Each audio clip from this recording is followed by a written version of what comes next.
In this course, since it was our first time, I had never used the technology. My only goal was to get them to summarize the material. I wanted more hands-on to transfer the knowledge we learned in the classroom, to use it in this manner. We've got the tables, Tonmage tables that are flat, and even though we can rotate, I still wanted another aspect. I try to have as many learning experiences that I possibly can for these students. So that was our first attempt in this, to review what we've learned in the classroom. Now, moving forward, I want to use that knowledge in a more formal manner, maybe.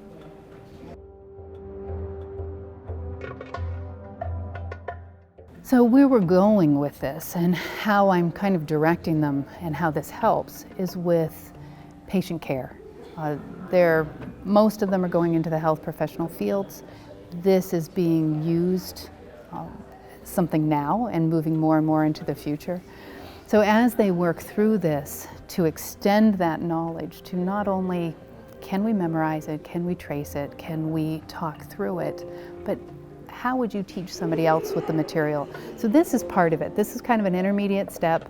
We're going from a two-dimensional, written on paper, to can we see it? Does it look like a person in front of us? How would we go through these things? We don't have the capacity right now to do human cadavers. I don't think we ever will on this campus. So this is that nice intermediate step before they actually are working with a live patient. So it gives them that whole gamut of size, space, somebody in front of them that they will eventually talk to and manipulate.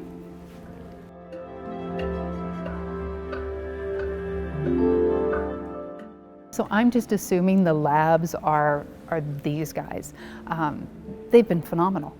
I talked to them, I think it was the beginning of the spring semester, walked through the logistics of as big as my class is.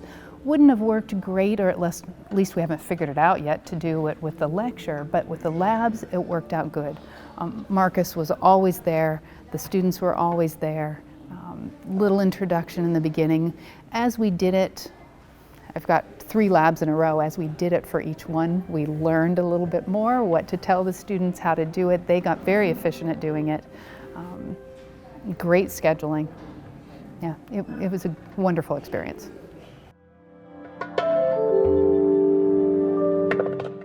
Until I can figure out something different, I think I'll still continue to use this for the lab. I have a survey that the students are filling out. I'll see how it goes, but I do want to do something a little more formal.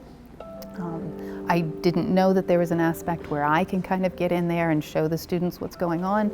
I think I definitely want to do that for next class. I want to do more of an assignment based. This was a review. This was a play with it. This was, how are we getting our feet wet in this and how are the students feeling? Now that I've seen that, now I do want to incorporate it into, these are the specific things you need to look at. I haven't quite figured out how I'm going to verify that they've looked at them, but we're heading that direction. From there, I want to start to do some projects. I want to not only say, you know, here's a little worksheet, make sure you look at this and this, answer some questions, but I want them to film. I want them to monitor what they're doing, annotate it, so they can use it for patient care. An explanation of what's going to happen to the patient, what has happened to the patient.